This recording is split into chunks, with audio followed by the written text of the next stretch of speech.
Arratsaldeon. Gizarte hontan nun denak izan behar duen berria, egun bat bi pasata gero zahartu egiten diren albisteak, pertsonak, modak, boladak eta tendentziak, zaharra aldarrikatzera goaz. Zahartzea, ondo zahartzea, hori dagoen lujurik handienetako bat da, nire ustez, eta gaur horren adibide bat daukagu hemen. Oskarbi taldeak 60 urte betetzen ditu Euskal Kantuan, eta aurkezpen bat egin nahi dugu, disko berri batekin gainera, eta ikusten duzuen bezala ondo babesturik nator hemen. Azaroan beteko dira zehazki 60 urte Euskal Kantagintzan hasi zela Oskarbi. Eta hori kontutan hartuta 60 urtetan zenbat aldaketa izan daitezke, harrigarria da eta azpimarratzekoa. Euskal Pizkundeko kantagintzako testigantza dakar Oskarbik, eta kontutan hartu garai hartako kantari eta taldetatik, Oskarbi soilik dela, aktiboki holtza gainean eta diskoak argitaratzen jarraitzen duena, ez? Kontutan hartu, ez ziela lehenengoak izan akaso, baina bai lehenengotarikoak, aurretik aipatu behar ditugu Soroak taldea edo Michel Abegeri, Mikel Laboa, Lourdes Iriondo, Benito Lertxundi, Julian Lekuona, Xabier Lete, eta Oskarbi hortan, ezta? Denak 60ko hamarkadan hasiak. Eta, eragin berezi eduki duten pertsonak aipatzen hasita aipatu behar dugu Luis edo Koldo Romero, Jorge Oteiza, Gandiaga, eta beste asko denak aipatzeko 60 urtean jende asko aipatu beharko litzateke. Eta, datu bat, 1000 kantaldi egin dituzte ia. Errez esaten da, 1000 kantaldi. Ez dut uste mundu mailan ere jende asko egongo denik errekor hortara arrimatzen denik. 60 urte hauetan 13 disko argitaratuko dituzte orain argitaratu berri den honekin, eta 40 pertsonak, 40 taldekide pasa dira, bateko eta besteko, batzuk egonaldi luzeagoak, beste laburragoak, beti hasieratik euskeraz kantatu dute, bai emakumezkoak eta bai gizonezkoak uztartzen zituen talde honek, eta ez tokamairuren barruan oso ohikoa zen bezala, batetik berreskurapen lan bat, baina bestetik sorkuntza lan bat ere planteatzen zuen Oskarbik. Partitura gabe, aldaketak eginez, eta talde gaur egun ikusiko duzteia partiturak ere ohikoago bihurtzen hasi direla. Baina, hasi gaitezen 60ko hamarkada horretako giroarekin, 1960an sortu zen Don Boskoko eskolania abesbatza eta 6 urte iraun zituen. Horietatik 3 azkenak Luis Romero zuzendari izan zen. Eta han, Jose Lu, Iñaki eta Carmelo Don Bosko haur abesbatzan aritu ziren kantari. Gero abesbatza desegin egin zen, baina pentsatu zuen Jose Luk eta Carmelok jarraitu beharra zegoela abesbatza horrekin, eta garaiek eskatzen zuten bezala ordurako dagoeneko militantzian murgilduta zeuden, militantzia politiko-kulturalean, eta garai hartan zeruko argia Euskal Astekaria banatzen zuen Jose Luk Don Bosko eskola handian. Carmelok eta Jose Luk kantu talde berri bat osatzea proposatu zioten Iñakiri, eta Don Boskoko 3kote horri Lezoko Pello eta Anuntziatako neskak batu zitzaizkien oso denbora gutxira. Pentsa, 15, 16, 17 urteko gaztetxoak zirela garai hartan, pasadia urte batzuk, Eta, bueno, ausardia eta euskal kantagintza berria sortzeko gogoa zituzten, hastapeneko oskarbitar hoiek. Joselu, zerbait gaizki esan dut, zerbait gehitu, zu nola gogoratzen dituzu urte haiek, nolakoak ziren? Urte haietan euskal kultura eta euskara bera ere etzen ia existitzen ere. Pentsatu, Don Bosco eskolan 1000 ikasle ginela, eta denak erderaz aritzen ginen. Denak, esanten du, denak. Eta geroztik heldu naiz orduko jendeakin eta baina euskara zitzen dugu. Hori da adibide bat. Eta euskal kantagintzan zer zegoen?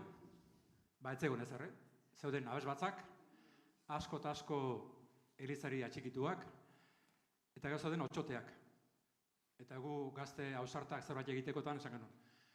Guazten talde bat egitea, neskamutila osatua, euskaraz kantatzen, eta musika garaikideak, orduko Eurovisiokoa kantuak, eta olako gauzak. Hori izan zen, lehenbiziko hilabetea bakarrik.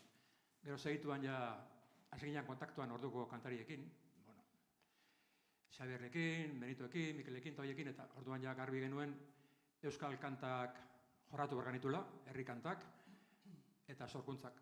Ba hori, Don Boskoko une hartatikan, utxon hartatikan, hasi ginen mundura begira, Euskal Herria begira. Eta hori izan zen lehenengo hastapena.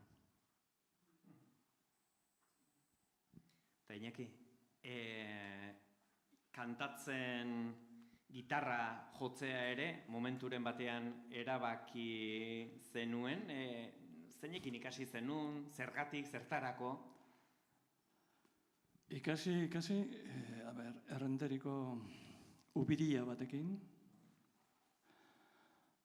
gero nere kabuz, Mikel Laboaren harritu eta begiratzen ninduen eskua nola jotzen duzu. Eta, bueno, Cecilio Espadarekin ere, zen, beste irakasle bat, Donostian, eta gero beti gitarra zintzilikan, badakit egun batean joan ginen txindokira gitarrakin, eta lagun batek Iñaki Arzelutia zen oin dela 3 urte. Erori zen nire gitarra gainean eta utzi zuen tortilla bezala. Hamukatu zen lehenbizek, gero hasi ziren beste instrumento hobeagoak. Gitarra hori zen erregegunean nire gurasoak, erregeak ekarritakoak. Hori izan zen, eta nire kabuz, Beatles musikan, eta gora eta bera, ibiltzen nintzen mastilan, garai haietan. Eta gero ikasi nuenen praktiko izaten eta razionalizatzen mugimenduak eta jakinen nun ziren notak eta sonido nun hainbeste mugitu gabe eskua. Eta hori izan zen. Eta beti, bazkariak, afariak, eta, nun nahi, gitarrarekin eta kantatzen. Gitarra da honlekuan beti festa egoten da. Eta Maite, anuntziatan esan dugu kantari jarduten zinela, suposatzen dutan ere eliztonuko kantak hasiko zinetela, ze ekarri zizuen? Nire familiak, nire osobak eta horrela kantatzen zuten, beti kantatu izan da asko gure etxian. Eta gero, anuntziatan, koruan sartu nintzen, eta han baina Elizako kantak eta horrela egiten genuen. Eta gero topatu ginean, hango neskak mutilekin elkartu ginean, eta jarrezke hostikan aurrera. Eta guztua. Eta, Carlos, zu pixka bat beranduxeago sartu zinen, 10 urte beranduago, ordurako Oskarbik bide bat egina zeukan, nola bizi zenun, iritsiera hori, aterrizaje berri hura? Etza denboa gutxi, 10 urte geroago iritsi nintzen. Lehenengoa, atentzioa dituziana Iñakiren habilidadea gitarrarekin. Eta gaina modu instintiboekin nik galdetzen nion, ze akorde da hori?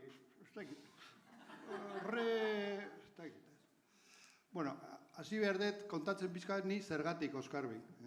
Igual luzatuko naiz beraie baino gehiago. niri gustatzen zait ditzeitia eta bakartxo ikusten dut hemen. Eta berari ozenki eman behar diot eskerrak, bea, lankidea izanik, behin proposatu zian. Aizu, Carlos, zu akordioilaria eta beharko genduke trikitrixa moduko musika bat, abesti batean, nik trikitrixa ez dut jotzen, akordioa eman dezake, bueno, etorri eta bakartxo beti eskerrak eman dizkizut, baino gaur bereziki. Eta, bueno, junintzan, ensaio bat, bestea, bueno, garai hartan, politika giroa ere, ezagutuko zenduteke ez. Ensaio batzuetan, hitz egiten genuen, ia ensaio osoa politikataz, eta. Ni ja adinez helduan nintzen, hauek neskamutila ziren, baina, bueno, ni ja 18 urtekin sartu nintzen. Eta, bueno, esperientzia niretzat, bizi osoko esperientzia izugarri izan da. Ni euskal kantagintza ezagutzen, sartu baino lehen, inkluso gogoratuko nituzke Oskarbik kantatzen zituen abesti batzuk, Atxia Motxia eta ezagunena Esperantzari, leiho bat. Beraiek kantatu zuten hori Belodromoan, 24 ordu euskeraz, eta bakartxo kantatu zuen nik entzun dut, itzurri batzuk barkatu. Aurretik nik irratian entzuten nuen euskal kantak, handago Jose Rabeloki eta herri irratian zeukan programa bat euskal kantak eta nik ez nuen galtza.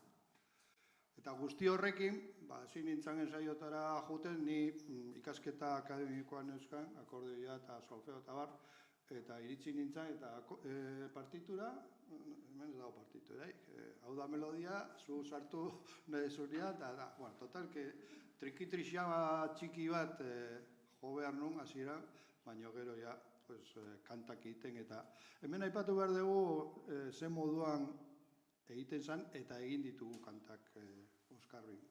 Beti deitzen diogu Oskarbiren laboratorioa, eta beti egiten dugu modu kooperatiboa. Bakoitza sortzen du, denok dakigu zein dan gure abotsa eta zein dan gure papera, eta modu oso naturalean ateatzen da. Eta, bueno, 13 diskabietatik nik parte hartu dut 8 edo 9 batean. Eta gaur egun ja, akordioarekin behatzak galtzen gari naiz, eta kantatu egiten dut baita. Eta, bueno, hortik aurrera berriz mila esker bakartxori. Garai hartan bazeuden eta aipatu beharko nituzke. Elisabete Urreta, Beronik Ondikola Gerostik sartu zen, Agustina hortik dago ere bai, eta nerekin sartu zen flautista Gontza Linarra. Oain dela hilabete gutxi utzi egin du taldea, eta nik uste dut merezi dela bere papera aipatzea ere. Bueno, barkatu rolloa, baina anekdotak eta gero sortuko dira, eta mila esker eta barkatu. Gustatu zait, aukera hitz egiten zenun bitartean laboratorio. Kontzeptu bezala buratu zait eta elitzake txarra izango, bide esperimentaletik. Baina, bueno, gaur elkartu gaituena nagusiki da disko berri baten aurkezpena eta Gipuzkoa Don Emilia izena izango du. Eta, bueno, merezi du nik uste errepaso bat egitea, 1969an kaleratu zuen Oskarbik lehen diskoa, Oskarbi izena zera emana, garai hartan bakoitzak bere izena ematen zion normalian diskoari. Baina, bueno, geroztik 11 disko plazaratu dituzte, 11 zentzu figuratuen, alegia. Mendira naiz, Xirimiri, Olentzero, Esperantzari leiho bat, antologia, euskara eta txakoline, euskara itzurri batzuk, Olentzero, eskutari, abesti zarrak eta berriak. Eta azkeneko diskaren grabaketa pandemia betean izan zen, 12. Kantua zuei izenekoa. Eta nik uste nahi eta 60 urte betetzen dituzten hontan, 2026an plazaratu dutela 13. Beraz, ez da malefiziorik. 2024 hasieran jakinarazi zieten Joseluk lanerako nekaezin beste grabazio bati ekin nahi ziola eta talde hartako iraileko entxagutik aurrera grabazioak eta kontzertu emanaldiak partekatu zituzten. Lehenengo grabazioak egin zituzten 2024ko azaroan eta abenduan, eta hasieran 45 kanta zituzten, baina bidean piezak lantzen eta grabatzen joan dira, eta azkeneko diska, atzo, maiatzean amaitu zuten. Larunbat goizetan izaten dira grabazioak Adunako Elkar estudio berrituan. Orain, eskuartean dugu Gipuzkoa Don Emilia diskoa, eta guztira 11 kanta bildu dituzte, eta kontatuko ditugu edo landuko ditugu 5 bloketan, 5 ataletan. Lehenengo blokea izango litzake Gipuzkoa eta Don Emilia. Gipuzkoa lehen hitza, lehen aldiz idatzi eta 1000 urtera, Oskarbik Gipuzkoa izeneko kantua kaleratu du. Eta, aipatu izan da Gipuzkoa, nahiz eta kulturaren epizentroa hartu den, eta askotan oso zentruan gelditu den eta periferiak haztu dituen, justu paradogikoki dela ereserkirik ez duen probintzia hori. Beste probintziek badakate Bizkaia maite, Agur Siberua, Araba, falta zen Nafarroa, Arragoa, badaude hainbat ereserki, baina Gipuzkoarei falta zitzaion oso, horiek bezain gogoangarria zen ereserki bat. Eta, hutsune hori betetzera edo etorri daiteke kanta hau. Gontzal aipatu du Carlosek, eta, hemen protagonismo pixka bat badu, izan ere, taldea uzteko asmoa edo azaldu zienean, promesa batekin juntzen, kantu hau egingo zuela. Eta Juan Gartzia idazle eta itzultzaileari eskatu zioten kantu honen letra egin zezan, eta benetan letra oso ona egin die. Oskarbiko entxeguetan gertatzen den bezala, kasu honetan ere ahotsak eta gehigarri musikalak jarri zituzten, eta ahotsak atera, eta Carlosek transizioko zati hauek, musikatarteak ere osatu ditu. Don Emilia kantuai dagokionez berriz, Oskarbi taldean 60 segidan izan diren Joselu eta Iñakiren lana dago, eta askotan errepikatu da Oskarbiko aria mantendu duten bi pertsona hauen elkarlana, ezta? Batek hitza jarri eta besteak musika. Joseluk Don Emilia kantuaren hitzen egileak haurtzarotik izan du euskararen eta euskal kulturaren zaletasun hori. 1962an bera aita agintari frankistek espetxeratu zuteneko uneak seinale bat utzi zion, orduko 13ko urtea zen Don Boskoko haur horri, ez? Gogoratzen duzu, Joselu? Nola sortu zien Don Emiliako hitz haiek zerk inspiratu zituen? Bai, ni beti izan dut zaletasuna, historia, euskal historia eta euskarari buruzko jakinduria, jakin nahia, hobeto zen. Eta askotan juten izan Errioxara, eta juten naiz handik ere, eta hango toponimiat fijatzen izan, eta denak euskal izena ziren, hileak gehienak. Batez ere, Oja ibaiaren aldamenean. Gero baita ere gazte joan izan zera, Don Emiliara, San Milandalako goilara, eta esplikatu zidaten nola, oain dela 1000 urte, ez ezagun batek, fraile batek, idatzi zituen euskal glosak, ez? Euskal esaldiak, lehenengo aldiz idatzitakoak. Lehenagotik, Erromako garaian baziren euskal izenak, badaude, lapidetan, izenak, baina esaldiak, oain dela 1000 urte idatzi ziren lehen aldiz, idatzi bintzat ezagutzen dira. Hori kontuan aukita, zer egin, hitzak egin. Don Emiliako lehenengo hitzak, Bertzeoko Gontzalaren lehenengo hitzak, eta Ebro inguruko toponiai buruzko euskararen zabaltasunak.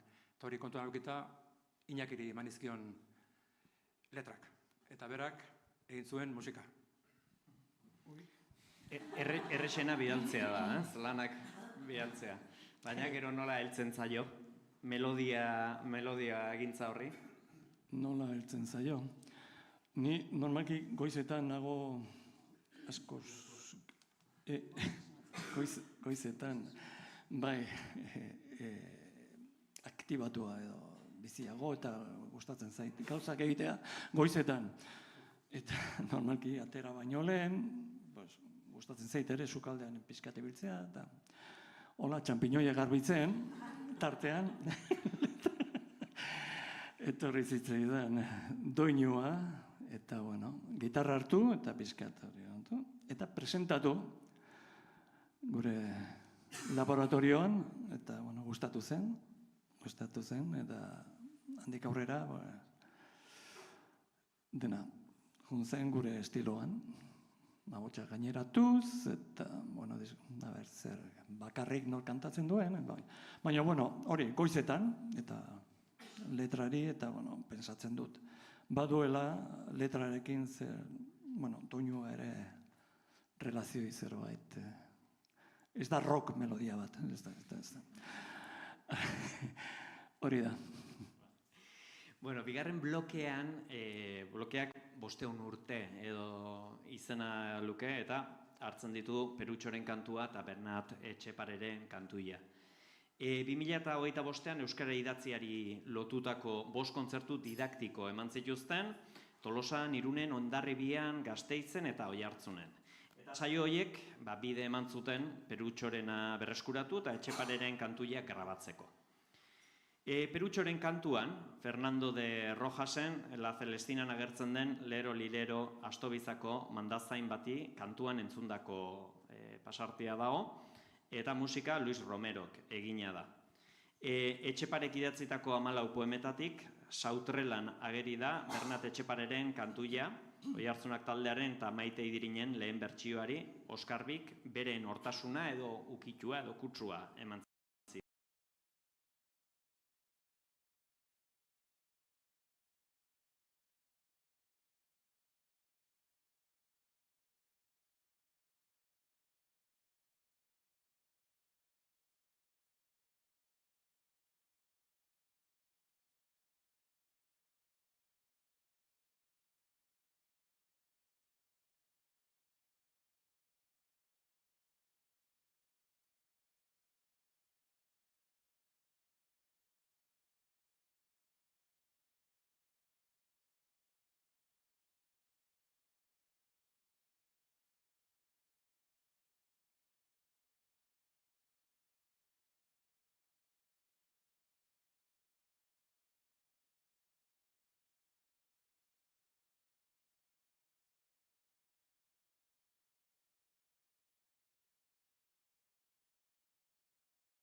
Dudan momentu batean etortzen zaidala inspirazio bat, guain grabatu, baina lehen nota batzuk hartu eta gero landu, ez?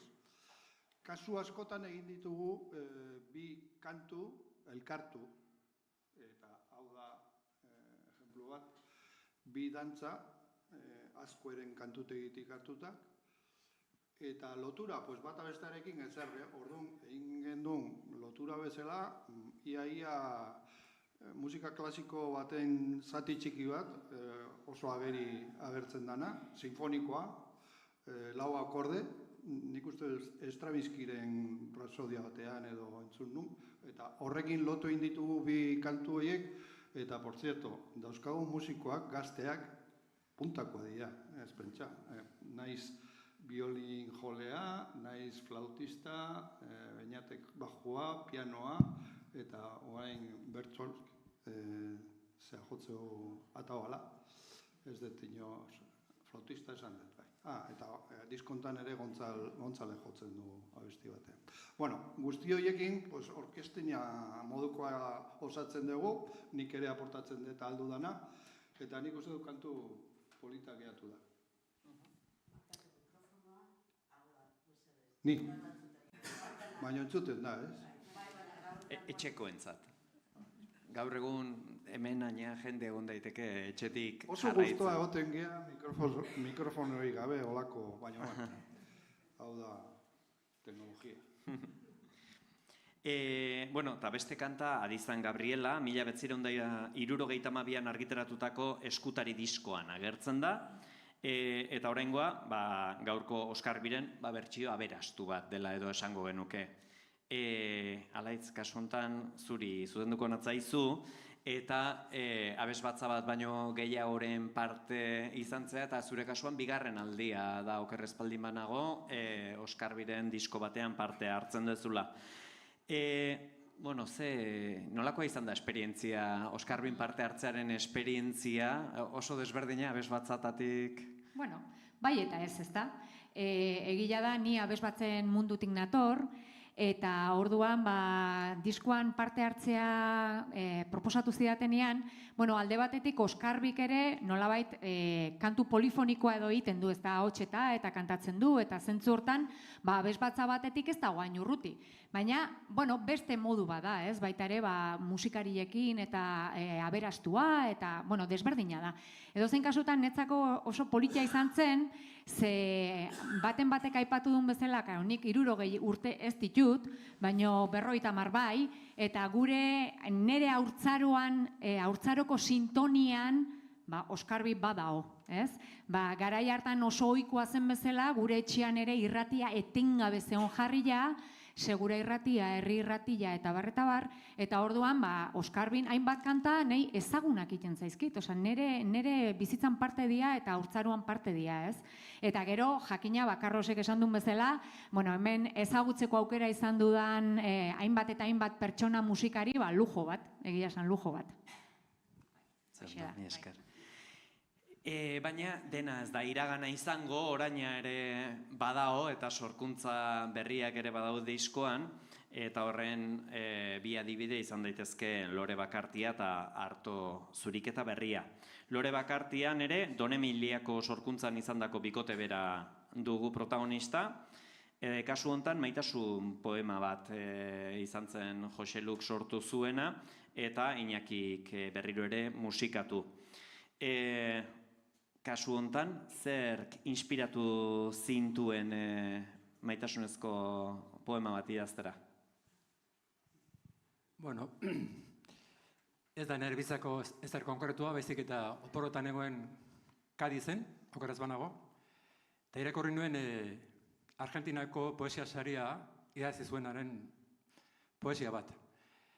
Eta han finkatuta, egin nuen nire poesia, han finkatuta, ez da itzulpen da bat, baizik eta historia berdintxua, baino euskeraz eta bestera batea. Historia da, kontatzen da lore bat, Bakartia, bakarri bizi da eta lehorra dago. Ez du euriek egiten eta hiltzeko zorian dago. Eta noizbait, gau batean, goizaldera, ihintza egin du. Ihintza ez da euria, baina ematen du urtxantxoak, ez? Eta ihintzarekin berpizten da, eta azten da ametxetan, eta zerua dijoa, edo firmamentua dijoa, eta airean, mairean, dantzan jarraitzen du. Hori da poesia. Eta musika, segurazki inekin gozuen goizeko bazkaria egiten.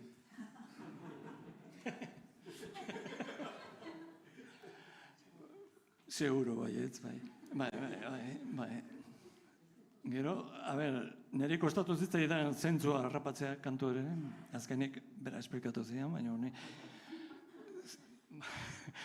Gero, intza datorrenean, juten da, eta bueno, hau zer da, marihuana erretzatuka, ostenta zeruan bueltaka, bueno, eta esplikatu zian, eta bueno, zuen zentzua. Eta, bueno, eta horre goiz batean, edo bitan, sortu zen. Oso poetika. Bai, hori izan zen prozesua. Eta, bueno, denen artean, berriro, eta, bueno, gelditu da txukuna, galtu polita. Politalitzak gaur esklusiba bat ematea eta konturatzea psikodelia baten azalpen bat, ez? Lucy Sky Diamonds ez da olako mezu ezkuturen bat edo, baina ez. Beste kanta edo arto zuriketari buruzkoa da. 1976an Hitz Urri diskoan jaso zuen Oskarbik artazuriketari buruzko abestia, eta Joselu tematuta zegoen diskontako artazuriketa berri bat sortu behar zuela. Eta, bertsolari bati eskatu zion letra idatzi zezala, eta bertsolariak ohi duten bezala, ez zuen egin. Eta desesperazioz uste dut nire gana iritsi zela nik ezetz esaten jakinez eta letra idatzi nion. Artoak gose asko asetu du Euskal Herrian, gerra ostean batez ere, gaur egun oso folkloriko eta bihurtu baldin badugu ere arto jana. Eta, artoak gosea asetzeaz gain belarri asko ere asetu ditu, eta artazuriketan konversazio asko eta abesti asko ere sortu ziren. Gero, artoak berak, artaburuak badu alako errepikapen bat, ez naturak ohi duen errepikatuz sortzeko eta simetria konkretu batzuekin sortzeko gaitasun bat du, eta nik oso argi neukan, abestiak ere behartzuela alako errepikapen erritmiko bat, eta alaxe proposatu nion Joseluri letra, eta bigarren enkargu moduko bat ere egin zuen, edo hasieratik berak argi zeukan, elkarrizketa bat ere behartzuela, artazuriketari buruzko elkarrizketa bat, eta hori ere idatzi genuen, alako pixkat retro edo garai bateko elkarrizketa bat izan zitekeena. Azkenean guztia 8 minutuko kanta bat. Ez da oso radiofonikoa, ez dugu 3 minutu terdiko hortan errenditzei lortu, baina oso kanta polita eta laia da. Berriro ere Carlosek eta Iñakik jarri dituzte bere musika zeak, notak, dantza batekin hasten da kantua, gero aipatutako elkarrizketa sartzen da, iraganeko kantuak eta herri kulturak besarkatuta, eta Zuberoako dantza batekin amaitzen da kantua. Iñaki, zuk egindago musika zatia, ez dakigu oraingoan bazkaria, txanpinoiak, noiz sortu, errex jarri genizun edo... Postrean. Postrean. Bueno, bazuen dinamika berezi bat, eta musika ere olakoa sortu da, pentsatzen dut. Eta, errez sortu zitzaidan. Eta, proposatu, kantatu, eta aurrera. Ondo, eta, Carlos, zuk egire sartu dituzu hemen abesti hontan pasarte batzuk, edo nola zertan inspiratu zea edo nondik atera dituzu hemengo melodiak? Por cierto, ez dakit inorrek aurkeztu alzaitu, Jon Martin, bertsolaria, Oiartzarra. Ez da luzena egin duguna. Behin egin genuen Euskara eta Txakolina guk kantata deitzen genion, 13 minutukoa izan zen. Gero egin genuen baita ere txalaparta, nahiko luzea, eta orain egin dugu 8 minutukoa. Guk kantata deitzen diogora, baina musikalki da rapsodia bat.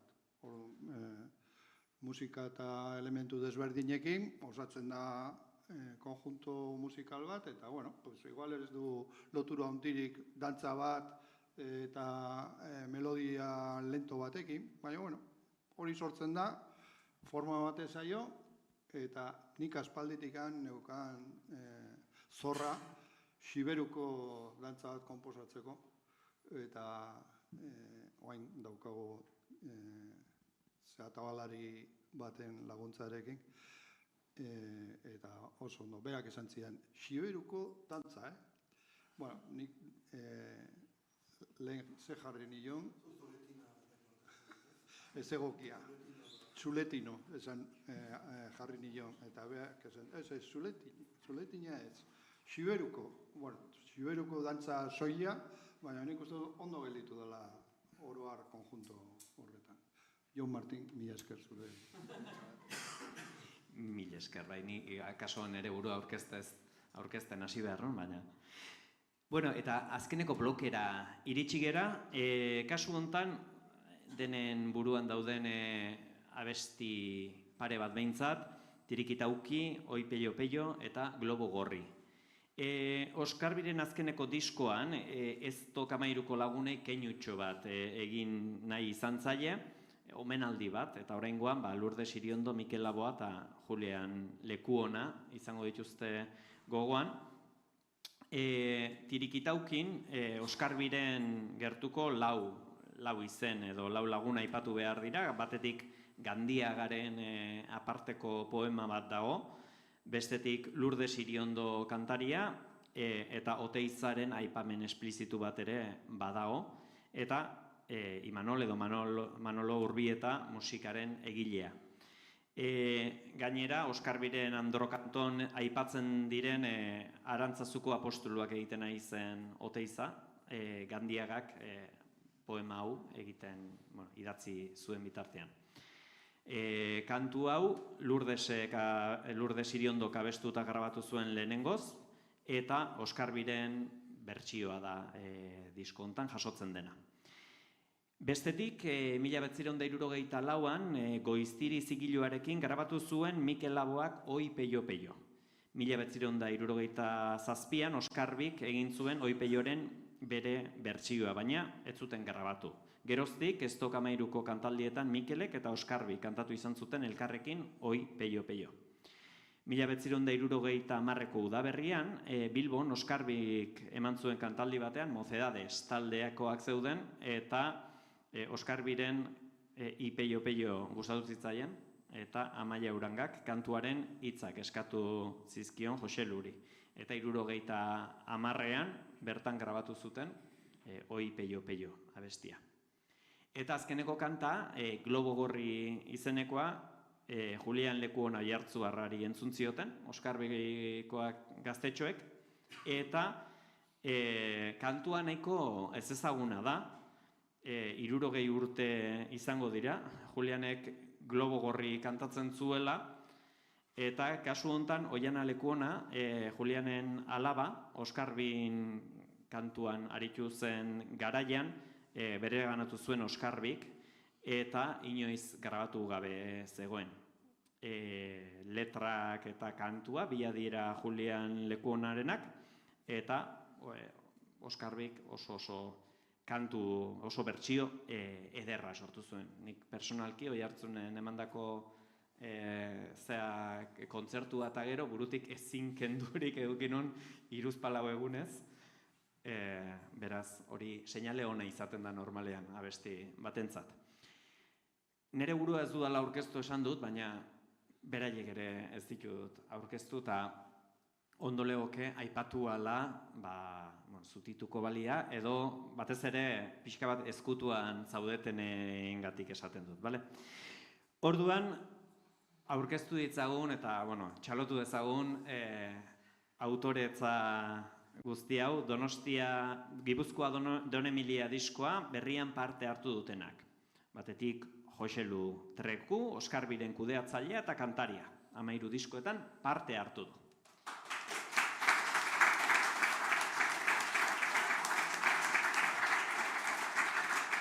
Bestetik, Iñaki Maritxalar, Oskarbiren kantaria, gitarra jotzailea eta hau ere 13 diskoetako parte hartzailea. Maite Aizkorreta, Oskarbiren kantaria, 10 diskotan parte hartu du. Carlos Ruiz, Oskarbiren soinu jotzailea eta kantaria. 8 diskotan parte hartu du. Gaur ezin izan du etorri, Gontzal Inarrak, baina duela urte eta erdi arte, Oskarbiko flauta jotzailea izan da. 8 diskotan parte hartu du.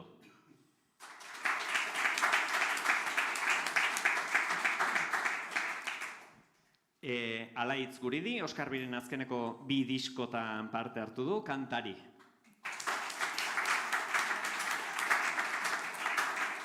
Mane Xinigo, Oskarbiren piano jolatzailea, azkeneko 2 diskoetan parte hartu duena. Beñat Ruiz, Oskarbiren gitarra baxua, azken diskoetan parte hartu duena. Maite Aldaregia, Oskarbiren biolin jolea, eskerrik asko, lehen diskoa du, Oskarbirekin. Itziar Alonso, Oskarbiko kantaria, hauenek ere lehen diskoa esan dugun bezala.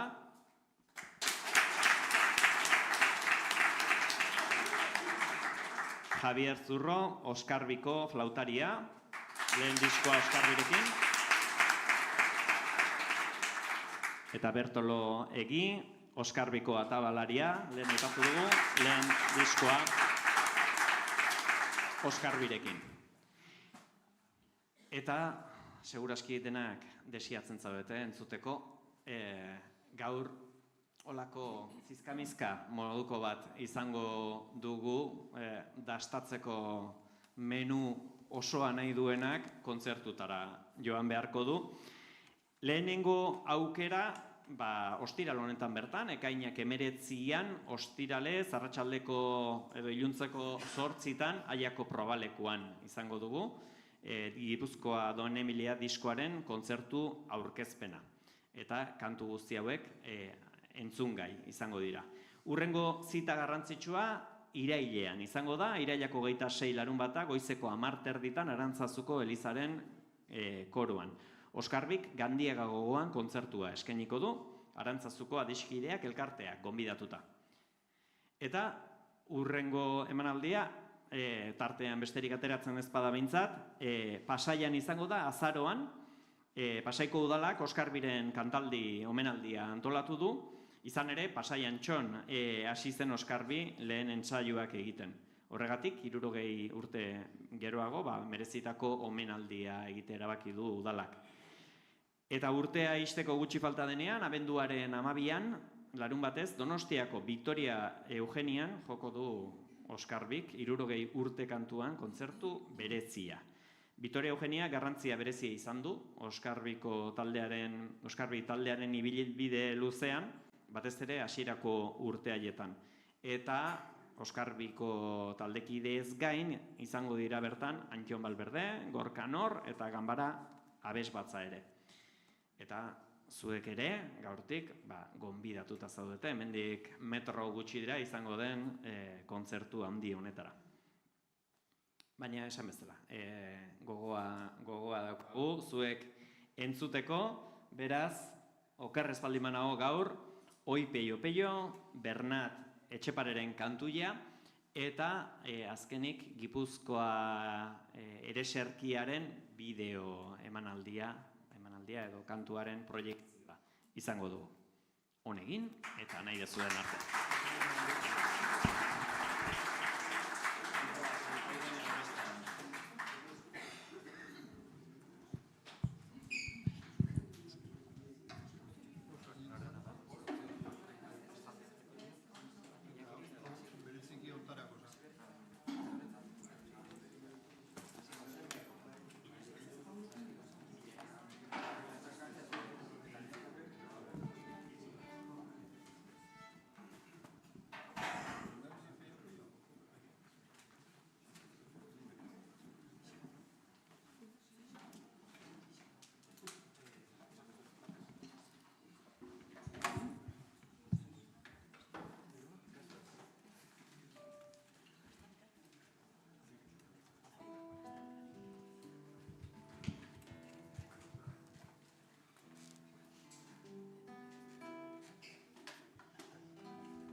La la la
Mosen Bernal jakin bau, gauza nola egiten zen, behar nola gabetari, egona alintzaten.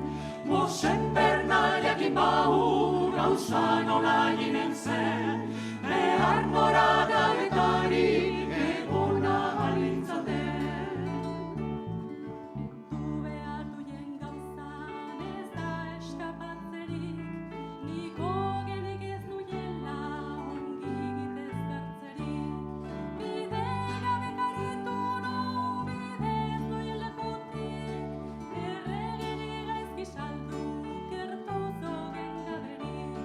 Mosen Bernal jakin bau, gauza nola egiten zen, behar nora gabetari, egona alintzaten.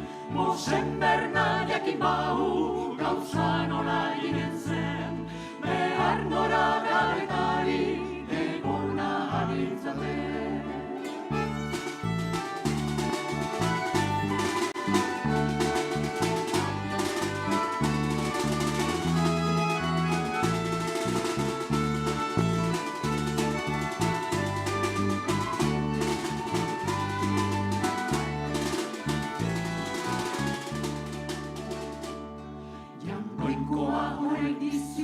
Egiteko handia, hiliotan behiotzez ziltzen duzu jendia.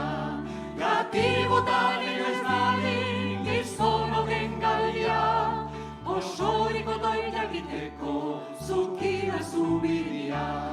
Izten begiak ez dagidan, ibeletik irria.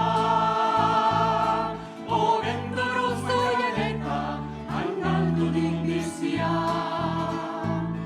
Mosen Bernal jakin bau, gauza nola eginen zen, behar nora gabetari, egona alintzaten. Mosen Bernal jakin bau, gauza nola eginen zen, behar nora gabetari, egona alintzaten.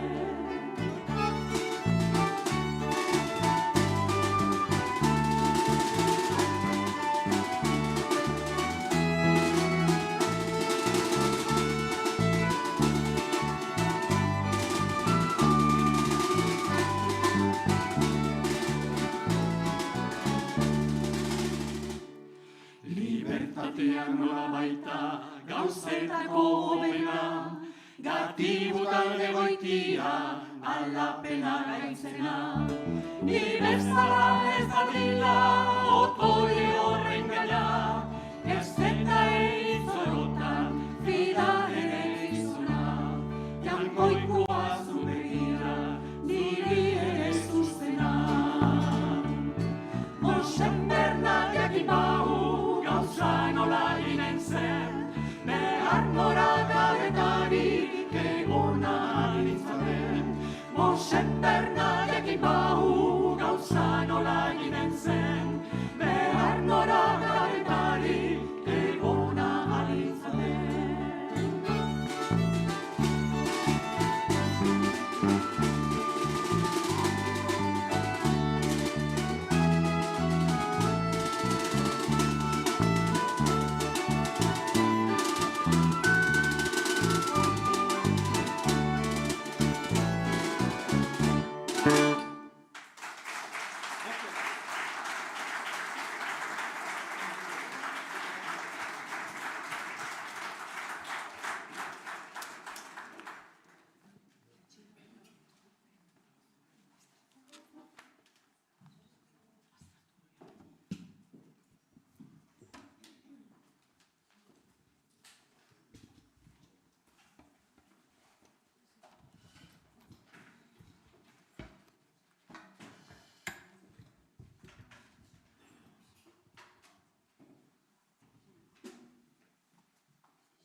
Bai, itxuraz disko gutxi batzuk badaude salgai irteerakoan, baina esango nuke apur bat bakarri daudela, ezta? Nahi, bale. Orduan bakoitzak pare bat hartu ditzakezue nahi izan ezkero. Prezioa badakizute zein den? 15. 15 CD berria, beraz, hori, 1000 esker hurbildu zareten guztiei eta hurrengo kontzertuetan elkar ikustea espero dugu. Jo.